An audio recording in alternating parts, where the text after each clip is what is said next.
live sessions, workshops, webinars are all so commonly used still.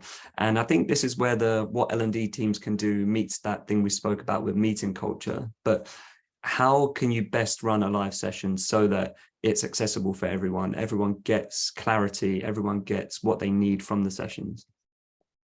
So thinking about before the session, what information are you giving people and in what format? Do they know exactly where to turn up to, what time, just the logistical stuff that's going to alleviate some of the stress? Have you asked them what they might need to make it a better experience for them?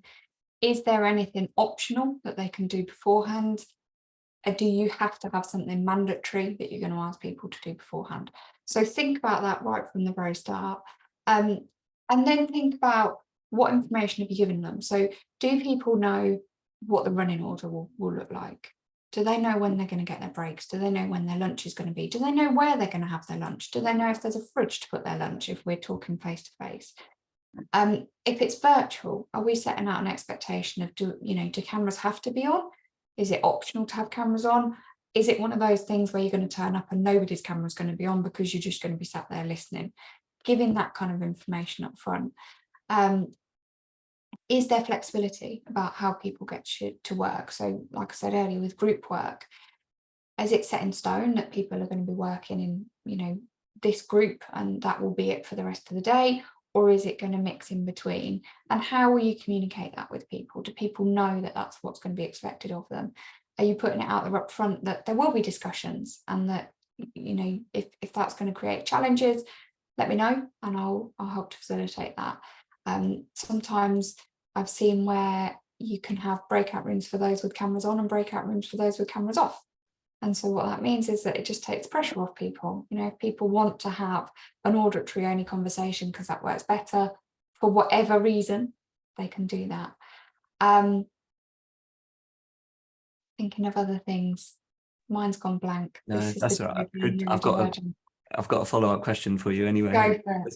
One thing we've spoken about before is, in the light of that, what are we expecting to get from this session is how do we best help people prepare, or do we provide flexibility for how they consume the content afterwards? So my favorite example is if we're going to be talking about what our new branding is, are there lists of logos people could look through ahead of the session, and then we're getting together? The point of the meeting is to decide together about what would we change, what wouldn't we change, and then do we need to make that decision in the moment, or is there flexibility for me to take that resource away with the logos, provide my feedback in a not time sensitive situation where I might feel pressured? So I know that was kind of coming from an angle of this will just work better for everyone, but do you find that mindset really supports people who are neurodivergent when it comes to learning and training as well?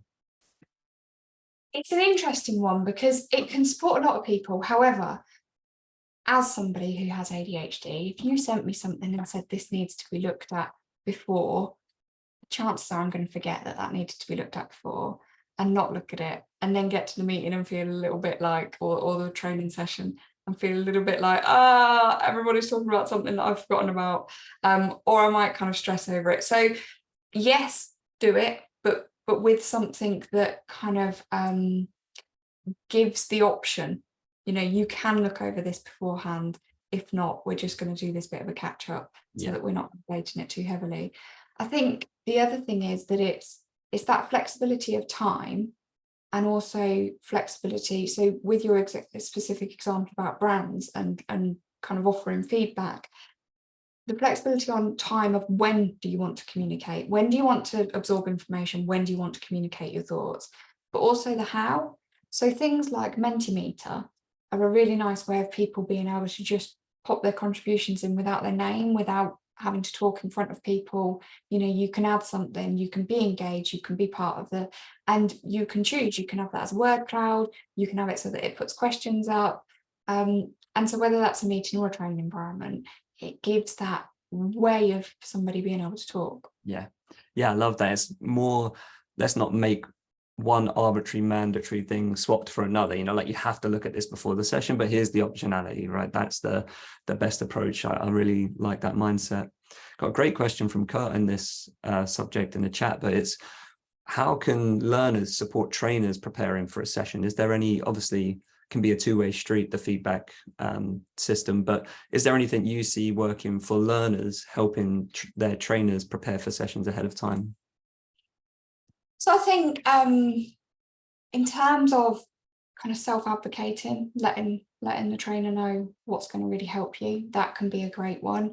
There's always that curveball where somebody turns up on a session and says, actually, can I have everything printed on purple paper, please? And you think, I've got it on green and yellow and not purple. So that's one of the things. I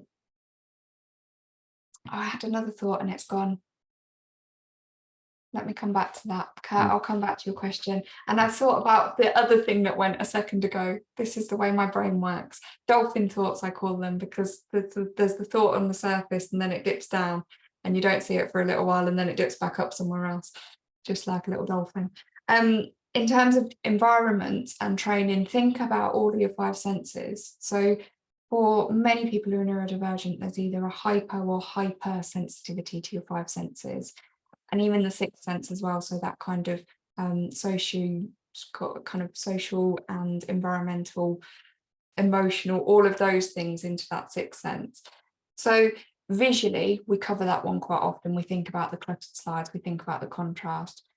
Auditory, so how easy is it going to be for this person to process? Is there background noise? Are you in a room with a massive echo going on?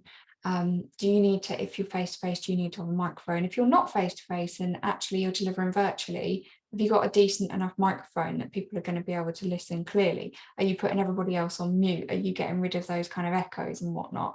Are you choosing to put music on in breaks? And are you thinking about the kind of music that you're choosing and the impact that can have on people? Are you giving the flexibility about that?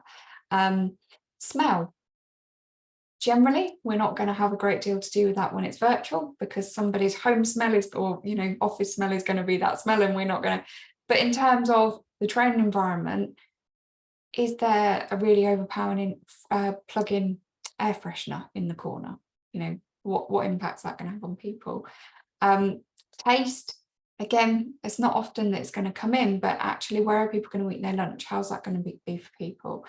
And touch, what is it that we're going to expect people to be doing? So are we doing activities with plasticine, and how's that going to impact people?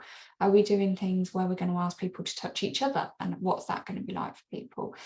And it's not just necessarily the kind of actual touching of something. It's also about temperature. What temperature is the room? What are the chairs like? What are the tables like? What's the surface of the tables like? What's the textures that are involved? All of those sorts of things all come into it. So kind of really broadening it out. Yeah, I love that. I think these are interesting to hear because I think they're so often overlooked. Like you turn up to a session and it's going to be like, well, we're doing this big group sheet together on a table, but does that work for everyone? What is the physical environment? So yeah, I think those are really important because they're things people will just assume that don't need to be considered, or they're the standard, so they won't deviate from it, or those kind of issues pop up.